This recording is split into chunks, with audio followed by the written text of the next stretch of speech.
Welcome to the PCN Capitol Preview. I'm Francine Schertzer. Today we'll talk about the state budget. You can join our discussion by calling us toll-free at 1-877-PA6-5001 or text us at 717-219-4001. But first, we're joined by Borys Krawczeniuk, reporter for WVIA.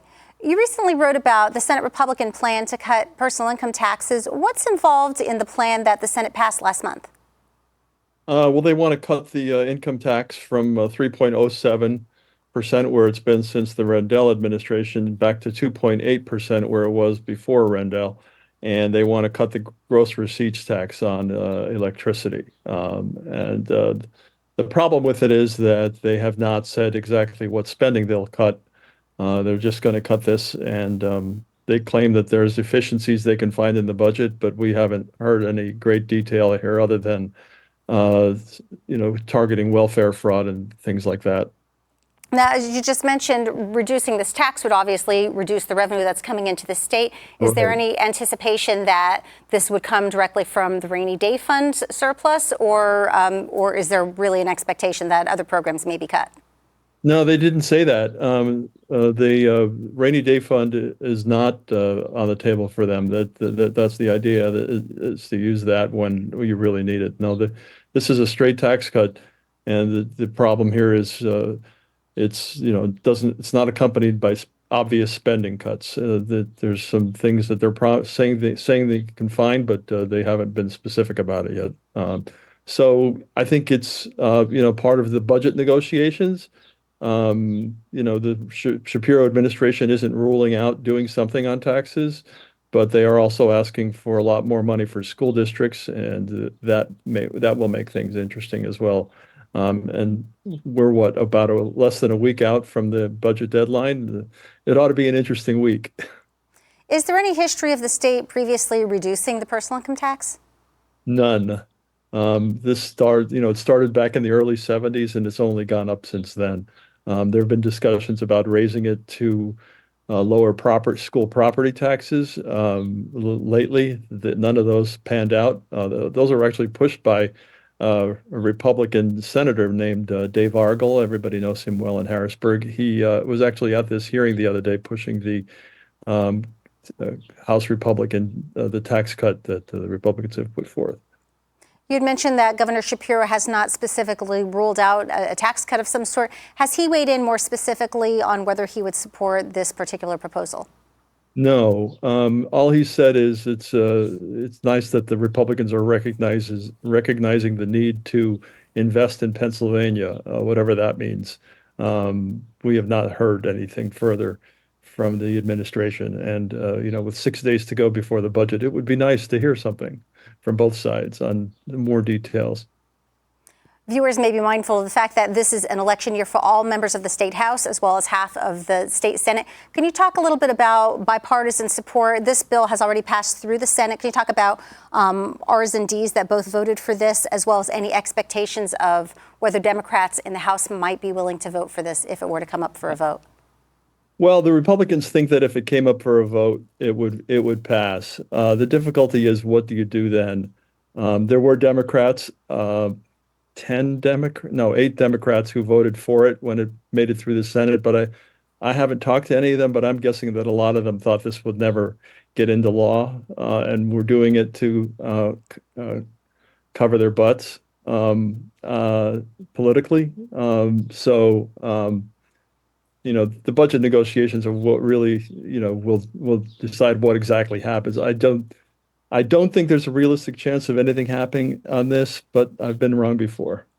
Now, if we could just talk more broadly on the state budget as a whole, are there obvious initiatives that seem like bargaining chips, perhaps for one side to get something that they want in exchange for something else? Yeah, that's one of them. The tax cut. Shapiro's asking for a whole lot more money for education and for a whole lot of other different things. So I think the tax cuts and the rainy day fund are where the negotiations the rubber hits the road. I don't know about specifics because I don't cover the budget on a regular basis or state government on a regular basis, but it would seem to me that these are all negotiating tactics. I think it's pretty clear that there's going to be an increase in state education funding. There always is, and a prominent Republican conceded that they have to do something because of the Commonwealth Court ruling requiring more funding for underfunded school districts. But I don't know exactly how this all shakes out. One last question. You already noted the state budget deadline is roughly about a week away, June 30th. How important is it to make that deadline? Well, it's become less important in recent years. It used to be pretty steadfast, but I think a lot of people would like to go back to the days of lots of money and Tom Ridge, where they always got the budget done early. But it's been a real struggle the last few years to get these things done early. Sometimes I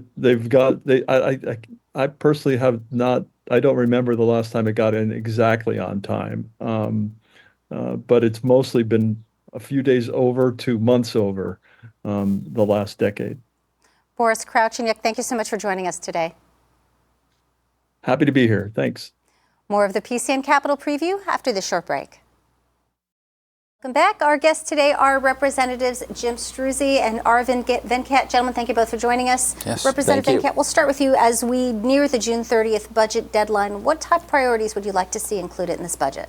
I think what we've outlined and the governor has outlined include public education funding, medical debt relief, economic development funding, support for our first responders, and making sure that we continue to support those with disabilities, especially intellectual disabilities and those on the autism spectrum.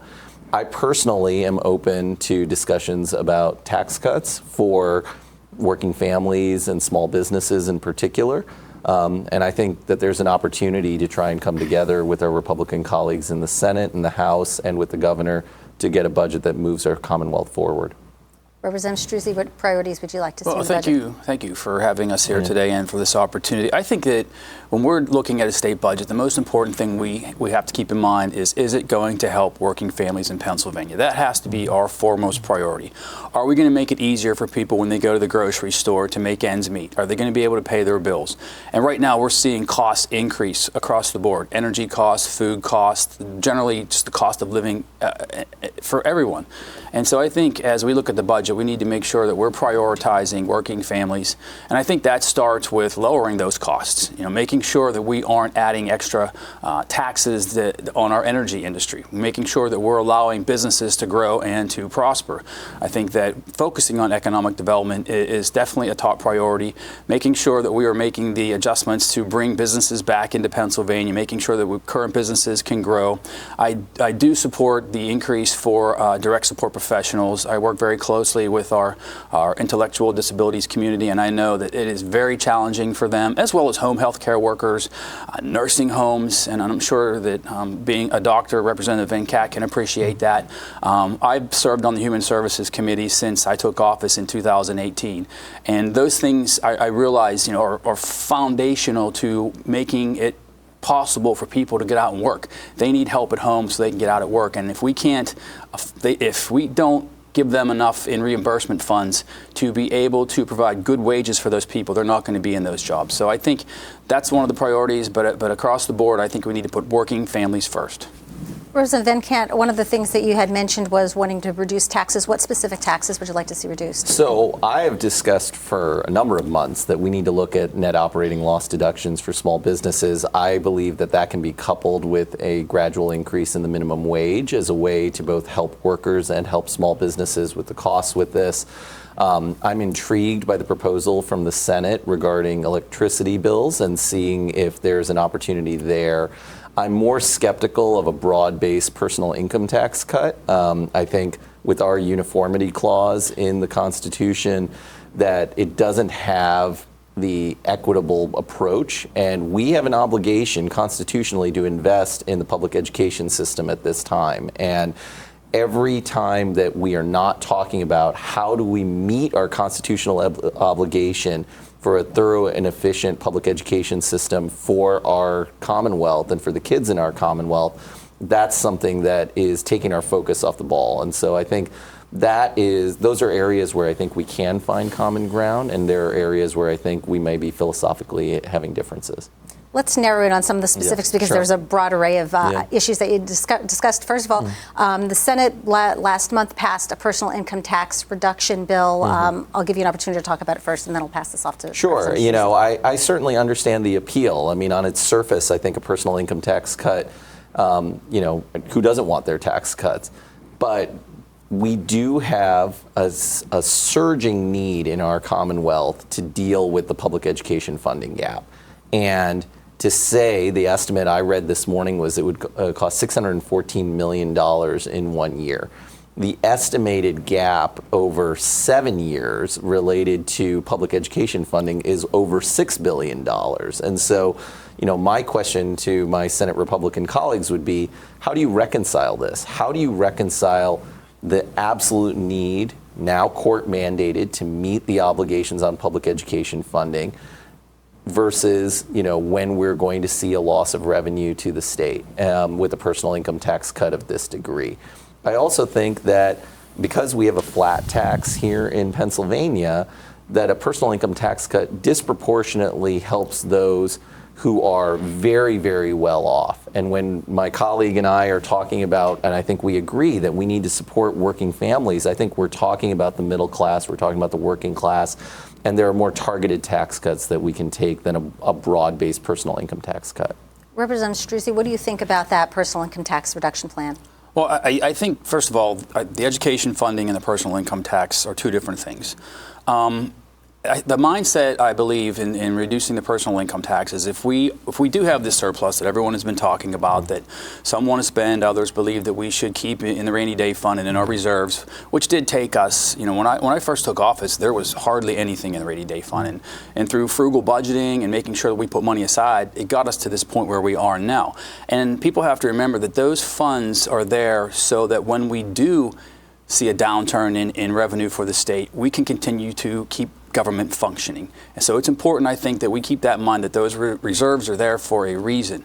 Now, the mindset is if we do have that much in reserves, maybe we're collecting too much in taxes. And so that's where I think the idea of a reduction in personal income tax comes into play. And I need to be clear that we're not talking about giving money back right now. This is looking ahead as a tax reduction in the future. So it would be next year or thereafter. As far as the education funding, we all believe that we need to fund education. You know, that's fundamental in our society. We need to raise children that are well educated, and I believe it needs to start at the pre-K level because I think too many kids are going into kindergarten where they're not even ready to be taught or know how to learn. I think the question, though, is why are we continuing to put more and more money into education when our demographics are decreasing, when we see less and less kids in the public schools? And I have public schools in Indiana County that are great. You know, and we have issues with charters because they spend a lot of money on students that go to charter schools, and we do need to balance that equation out as well.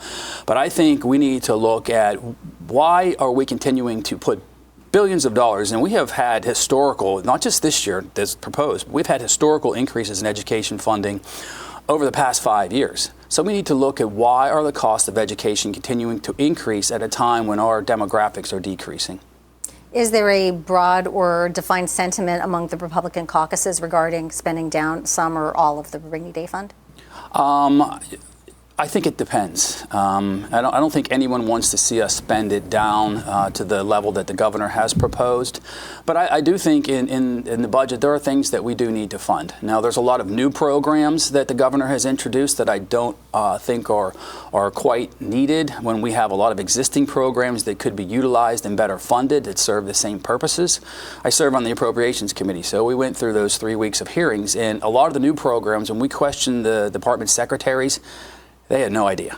I mean, they saw the idea, they heard the idea, but they had no nuts and bolts about it. They didn't really have any answers to our questions, which tells me a lot of these ideas are just out there, to be blunt, to grab a headline. Can you give us some specifics of programs that you think may not be necessary? Well, I believe we do need to invest in the community and economic development side of things, but there are a lot of programs out there that have already been in place that we can simply reinvest in. We don't need to reinvent the wheel when we've had programs that have proven to be successful for many, many years. The Secretary Seiger was in Indiana County actually last Friday touting the new Main Street Matters program. which is essentially just a reinvention of previous programs.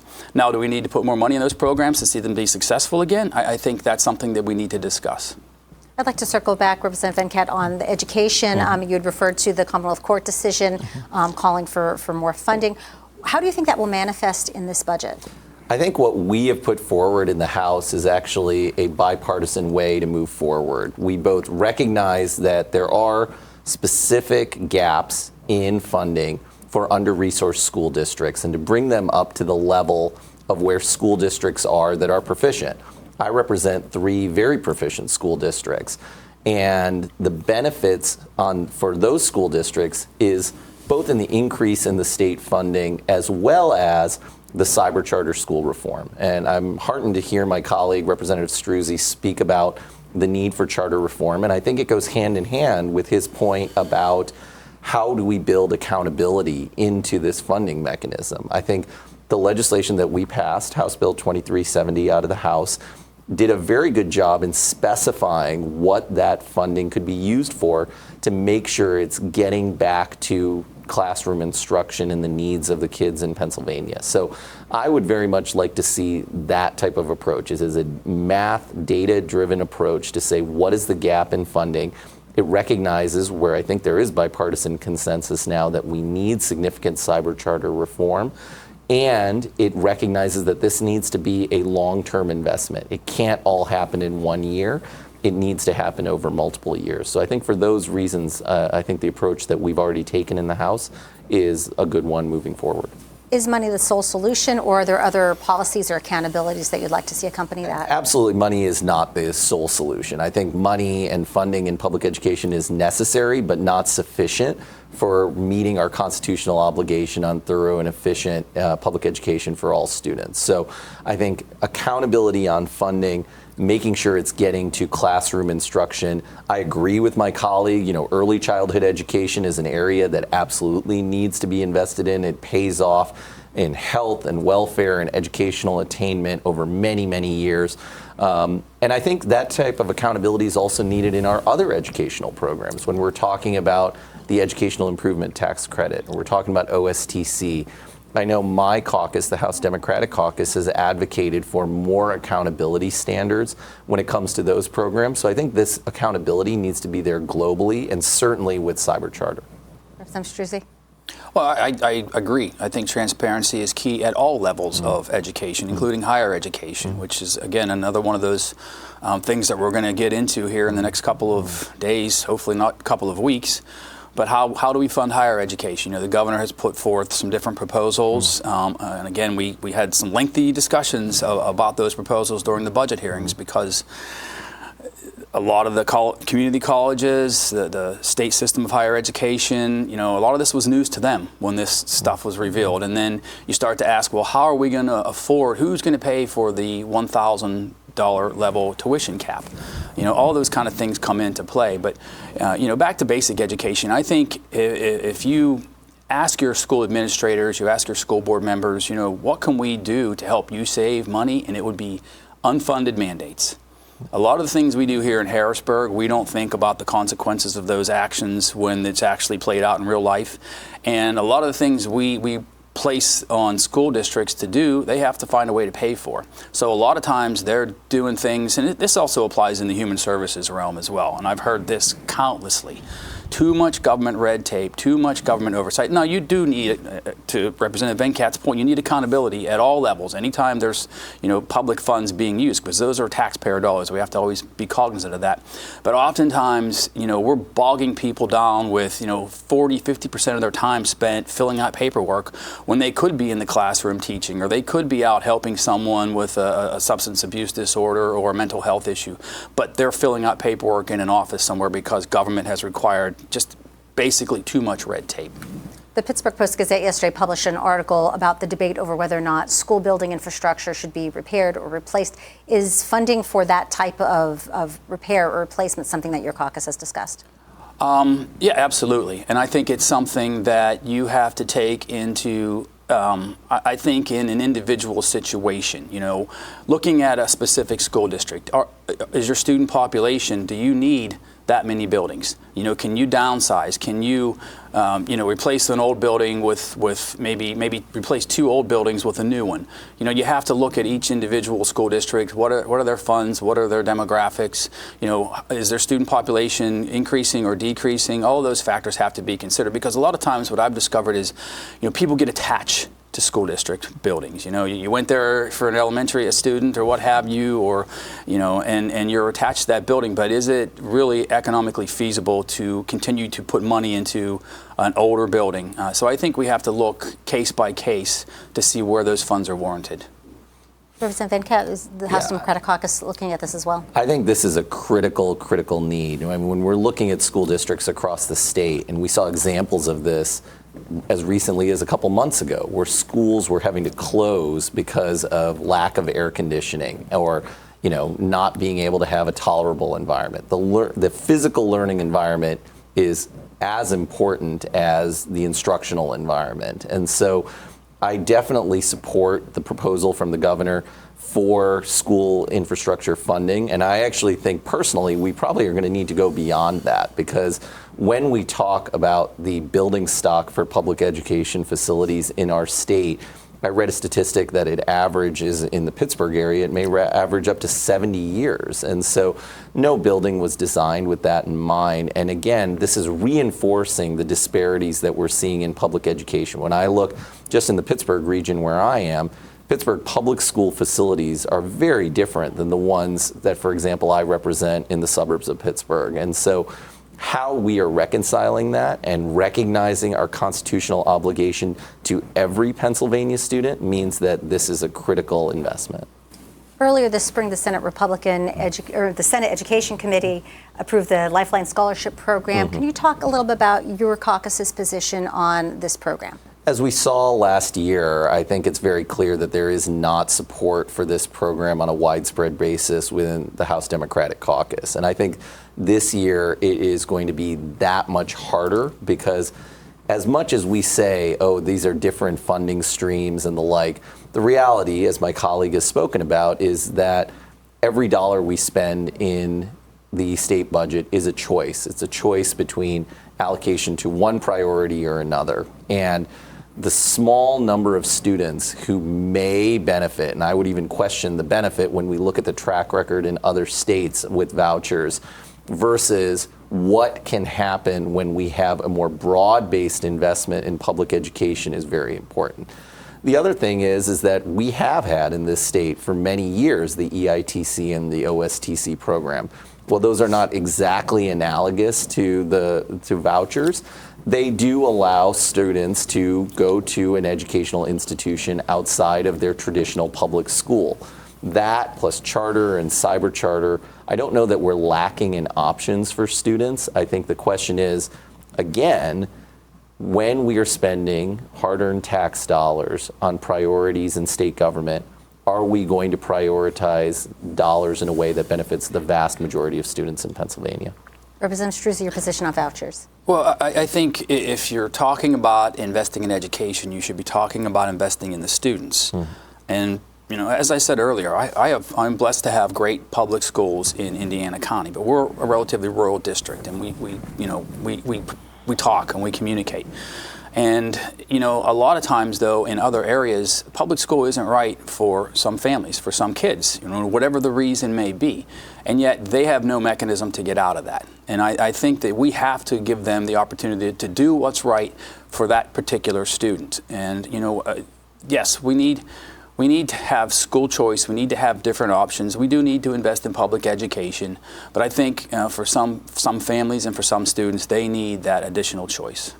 Representative Venkat, some of the most vocal opponents of vouchers are lawmakers, particularly Democratic lawmakers that represent areas where the students would benefit most, particularly the Philadelphia and Allegheny County areas. Can you help put us in the mindset of why that opposition to that program? Well, I think there's a couple reasons. The first is that it is a soundbite strategy to say that we can give a voucher and that the money is going to follow the student. But as we've seen in other states that have gone in this direction, the results have not been what we would hope for. The results have not been that those students have done better educationally over time. The other piece is that when we're talking about public education funding that leaves the public schools doesn't necessarily lessen their infrastructure needs. So when we're talking about buildings, when we're talking about teachers, when we're talking about staff, those needs are still there. And then lastly, the issue is for the students who are remaining in the public schools, if there are lesser resources and lesser infrastructure for them that's remaining, are we creating a trade-off circumstance which is not beneficial to others? So I think for all of those reasons, we should look very skeptically at this. We are taking your calls this morning. Our toll-free number is 1-877-PA6-5001. George is calling from Perry County. Thanks for joining us, George. Good morning.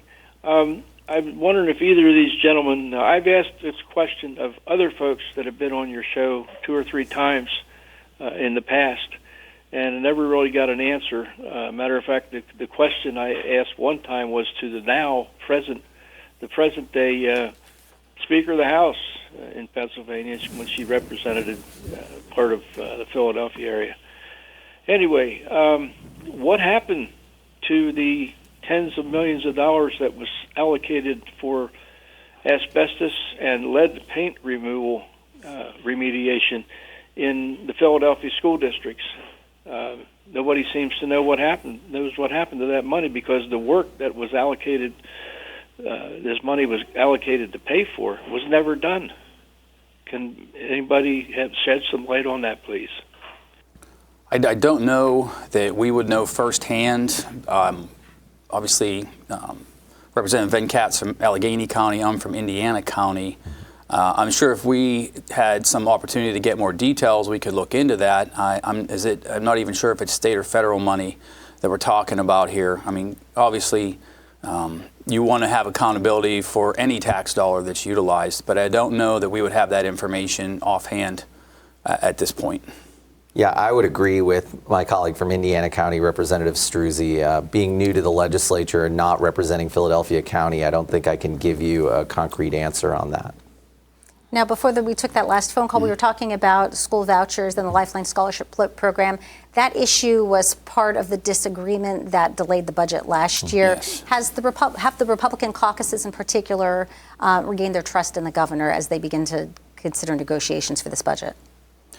Well, that's a very profound question. I think, it takes time to rebuild trust. I think, we'll get through this budget process and see how things go, see, what kind of, agreements are made and how those play out. Oftentimes you have to get through another experience before you can really have faith in any process or any person, I think. And so time will tell. Let's say that. We're going to continue our discussion in just a moment. First, I'd like to give our guests a brief break and tell you about what's coming up on PCN. Join us tomorrow morning on the PCN Capitol Preview as we discuss Governor Josh Shapiro's energy plan with Representative Greg Vitale, Chair of the House Environmental Resources and Energy Committee, and Representative Joshua Kale, Minority Chair of the House Republican Policy Committee. That's tomorrow morning, live at 9 a.m. Join us for On the Issues this week as we sit down with the Executive Director of the Pittsburgh Film Office, Don Keyser, to discuss the state's film tax credit. That's followed by an interview with Representative Perry Warren on his bill to ban live pigeon shoots, Wednesday night starting at 7. If you enjoy PCN's coverage of politics and policy, sign up for our political newsletter, the PCN Capitol Review. There you'll find highlights of the day's news, along with links to live event coverage and PCN original shows. To subscribe, visit PCNTV.com. Thank you for watching PCN. PCN is a 501c3 nonprofit television network that receives no government funding. We rely on viewers and donors like you to help PCN continue to bring you everything Pennsylvania.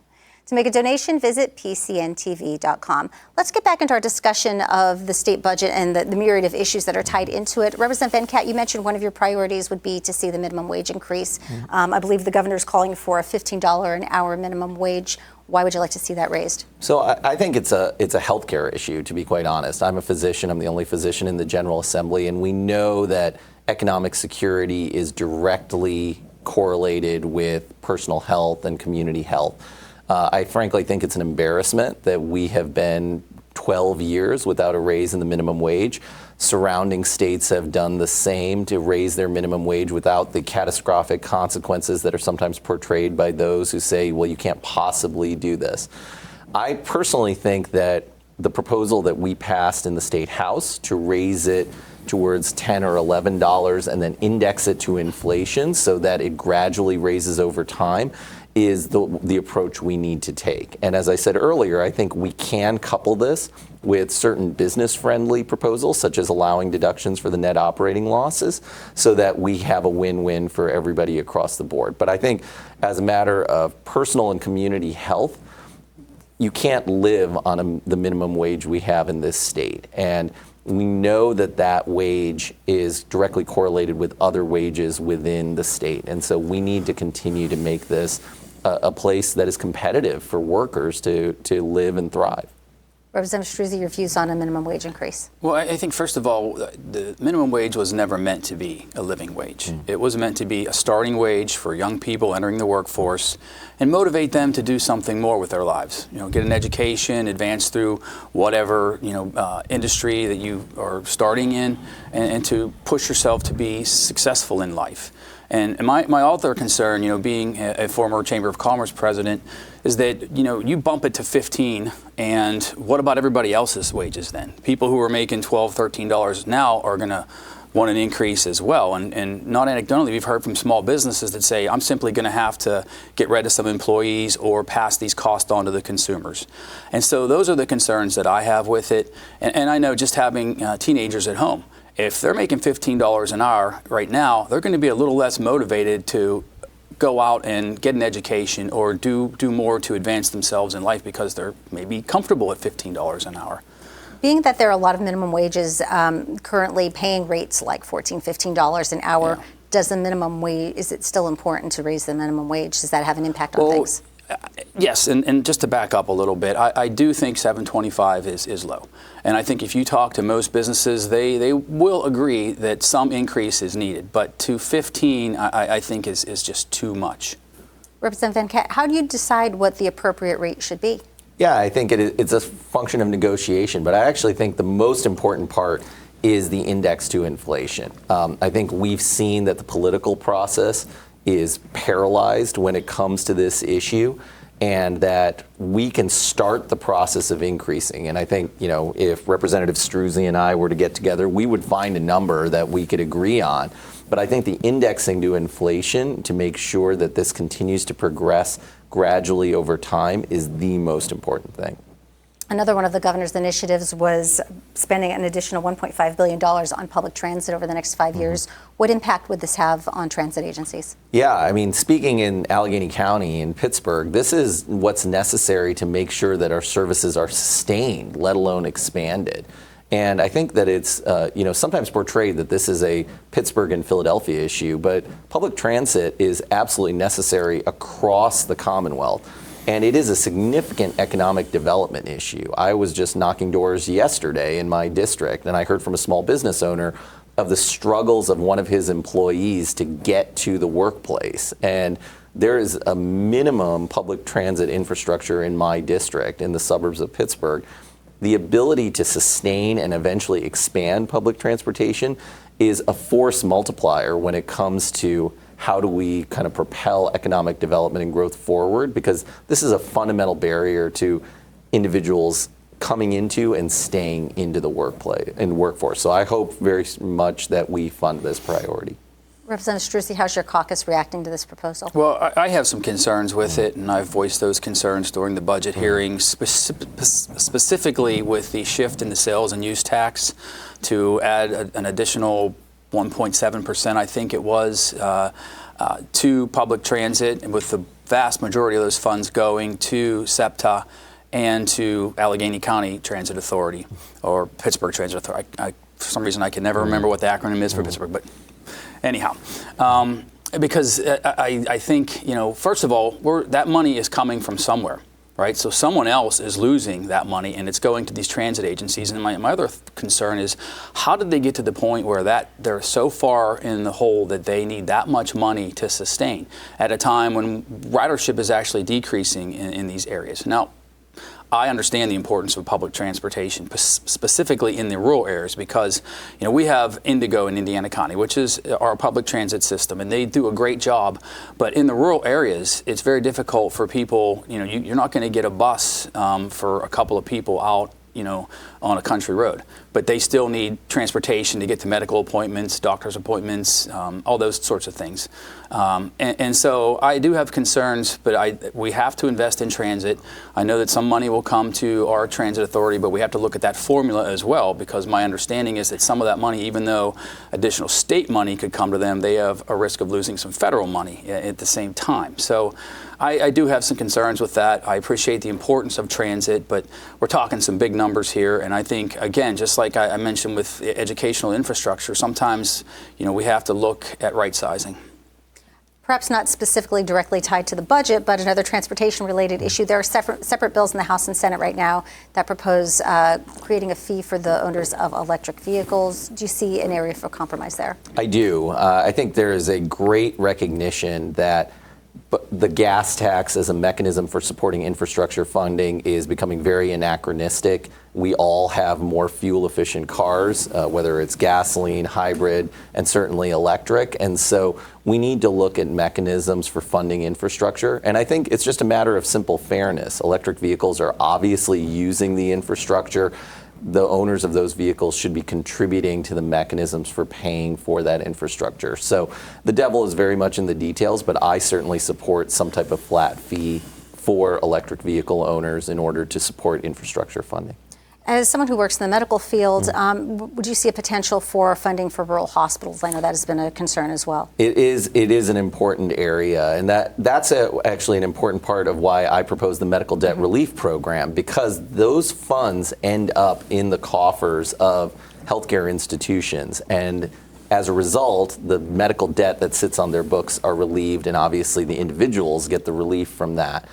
But because medical debt is disproportionately in rural Pennsylvania, including in Indiana County, Warren County, Greene County, these are areas where this funding is a win-win-win. It's a win for the individuals who are getting relief. It's funding that is going accountably to these rural hospitals to help meet some of their financial stresses.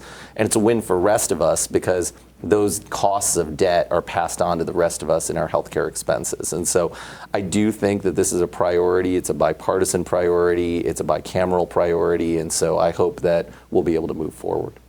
Funding for addiction treatment has been a priority for both of you as well. Can you talk a little bit about any anticipation for where that may fall in this budget and why this is important? Well, it's been a priority of mine since I took office and continues to be.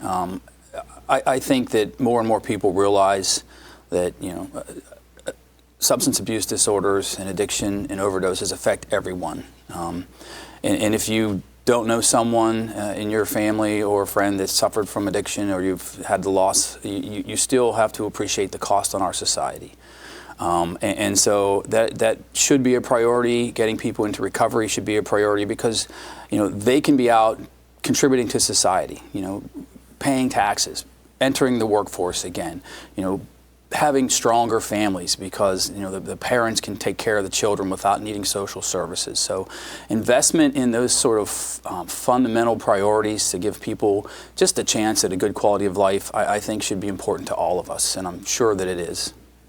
Perhaps on the flip side of this, there have been several proposals both in the House and the Senate to legalize marijuana in Pennsylvania. Do you see that as contradicting the concerns about addiction in Pennsylvania, particularly, prior governor had various emergency declarations on the opioid crisis? I think there are two parts to this, is that, as a physician, I can say very definitively, marijuana is less dangerous than tobacco and alcohol, both of which are regulated and legal.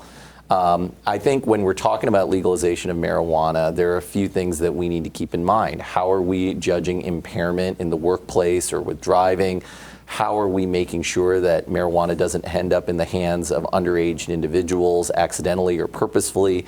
What is the money going for? And what is the role of local communities in determining whether marijuana is marketed within their jurisdictions? from sitting on the health committee and sitting through a number of hearings on this topic, I actually think this is a case where our state store system can be beneficial. They have a long track record of being able to track potency, keeping the alcohol, in this case, out of the hands of underage individuals. And there are models in other jurisdictions, in Canada, for example, where regulation of packaging to keep it out of the hands of underage individuals and attractiveness to underage individuals is very important. So I'm not sure that marijuana legalization moves forward in this budget, but I do think that there is a pathway forward, keeping in mind those points. Has your caucus taken a formal position on marijuana legalization? I don't know if the caucus has, as far as a discussion amongst all of us. I know from my personal perspective, I would not be supportive at this time for some of the reasons that Representative Venkat said. Working closely with the recovery community as I have, I know that most people who suffer from addiction started off with a puff or two. And that concerns me, especially, I think we do need to talk about regulations a little bit more tighter, and it's definitely keeping it out of the hands of young people. And most people who suffer from addiction are young males, and those are the ones entering the workforce. So how do you account for CDL licenses? How do you account for drug testing in the workplace at a time when we need more people in the workplace?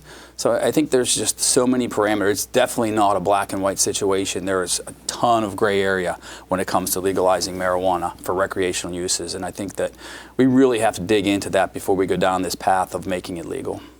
Does it help at all that surrounding states, I believe all but one surrounding state currently have legal marijuana? Does that affect what happens in Pennsylvania? I think we can learn from their experience. Again, I'm new to the legislature, but one thing that I can say pretty definitively is we in Pennsylvania like to do things in a unique Pennsylvania way. So I hope we learn from the experiences of surrounding states and other states across the country. But I do think that this is an issue that deserves active consideration.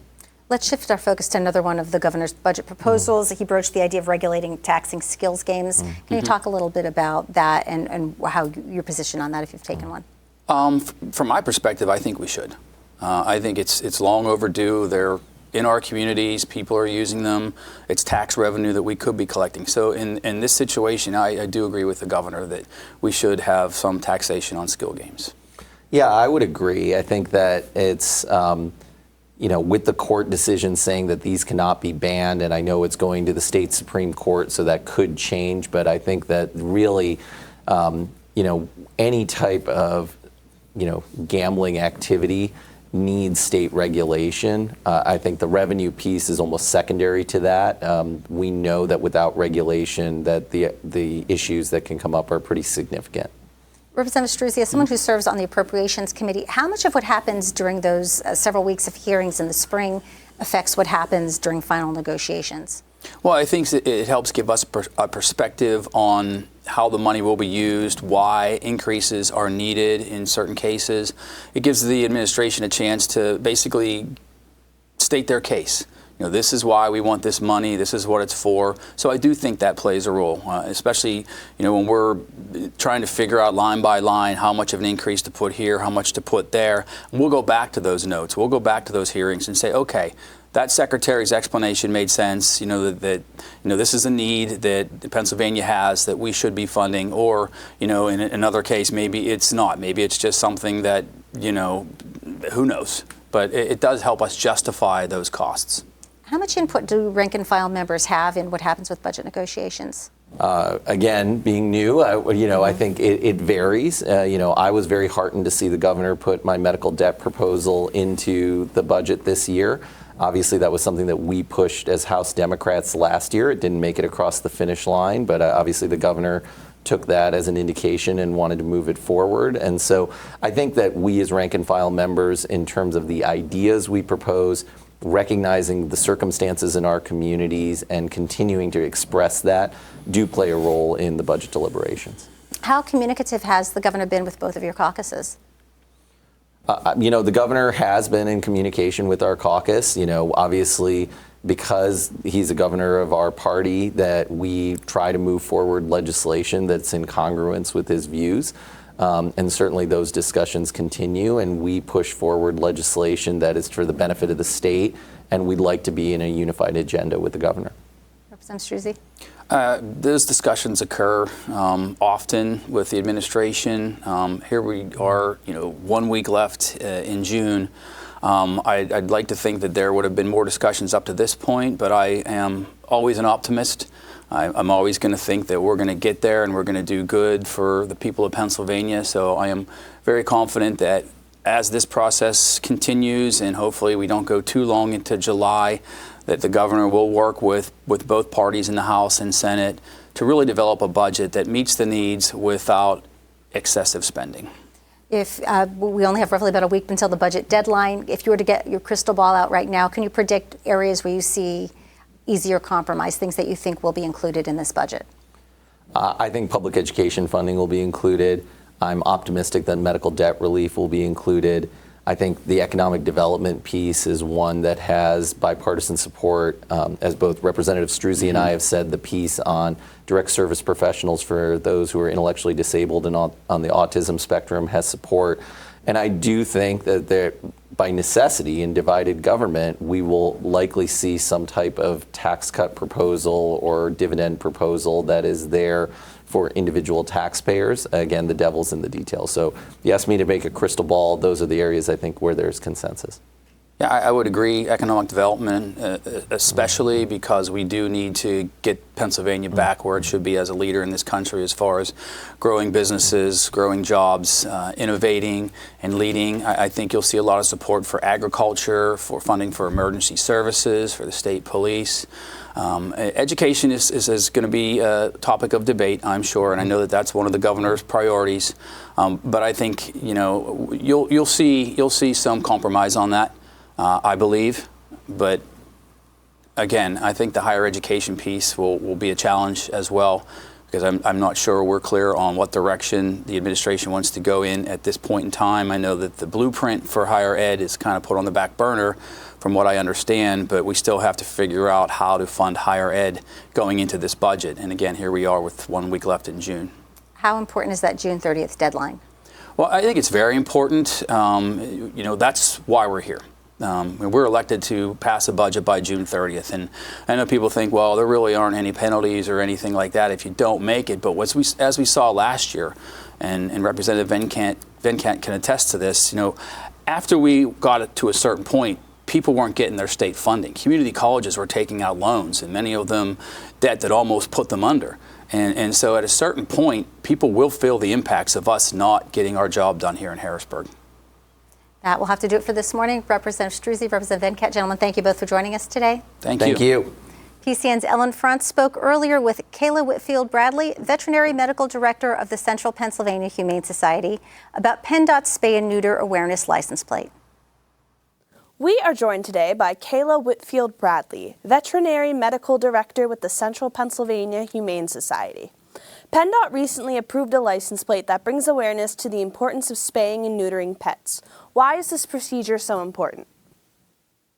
So from the shelter perspective, one of the biggest things that we worry about is overpopulation and being able to help control the amount of animals that are available, because it limits how many animals come into our shelter that we have to care for. And importantly to owners would be for their pets' health. So there are a lot of health risks that we can see for leaving our animals, both males and females, intact past a certain point. So there are costly diseases that can occur. Sometimes fatal things can occur. Things that are expensive and emergent later on in life. So it's kind of just a well-rounded thing that we recommend. What is the procedure for spaying and neutering a pet like? So it's fairly simple.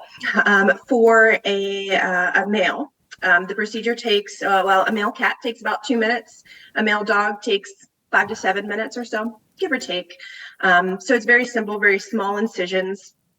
But it does involve general anesthesia. So a lot of that time really is getting your pet prepped and prepared for anesthesia, accounting for their pain and discomfort during that time. And then for female kitties, about 10 minutes or so for a spay. And female dogs can vary just because size varies so much. And so I would say anywhere between 12 to 25 minutes for a female dog. They do have a little incision on their belly, so a little bit more in depth than a neuter, but still a relatively quick in and out kind of procedure. With only, it is painful, but we do cover them for pain, and recovery takes about 2 weeks, but usually after the next 24 to 48 hours after surgery, they're still feeling pretty good. Does age matter when spaying or neutering a pet or going to get it spayed or neutered? No, but there are some considerations. So we spay and neuter from young to older animals. We don't like to do them when they are too young or too small, as there can be anesthetic complications, like they get too cold or we can't use our monitoring equipment and other safety things for them. And then older dogs tend to have other issues. So it could be things like being overweight or a heart condition that now we have to factor into it. But we weigh the pros and cons on each end of the spectrum. If there's a reason why, we need to spay that female because we're worried about infection or cancer. Same with the males. But in general, a relatively healthy dog from the age of 3 to 4 months to 10 years is fairly standard. You hear a lot about spaying or neutering cats and dogs. Are there any other animals that are recommended to be spayed and neutered if they become pets? Yeah, so we do recommend spaying and neutering rabbits.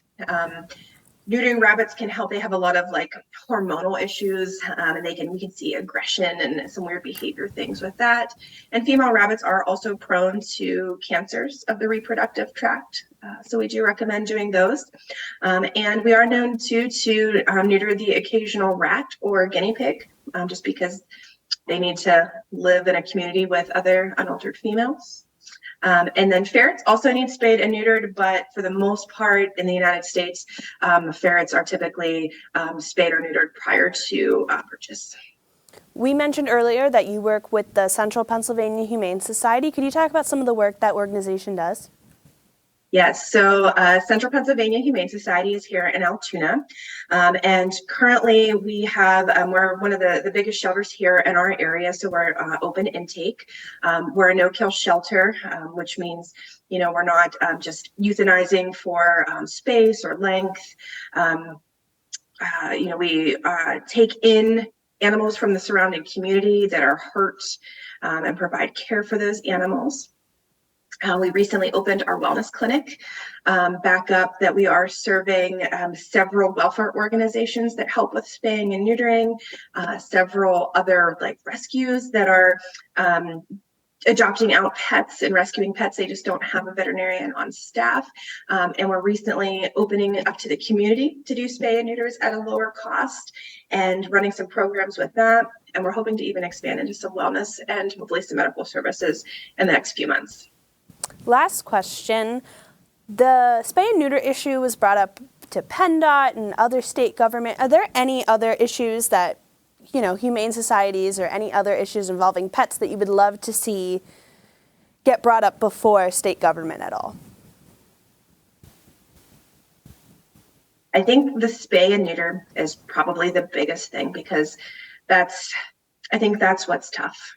Yeah, is seeing animals that come into the shelter, animals that are hurt. And that's really our biggest one. Kayla Whitfield-Bradley, thank you for your time. Thank you so much.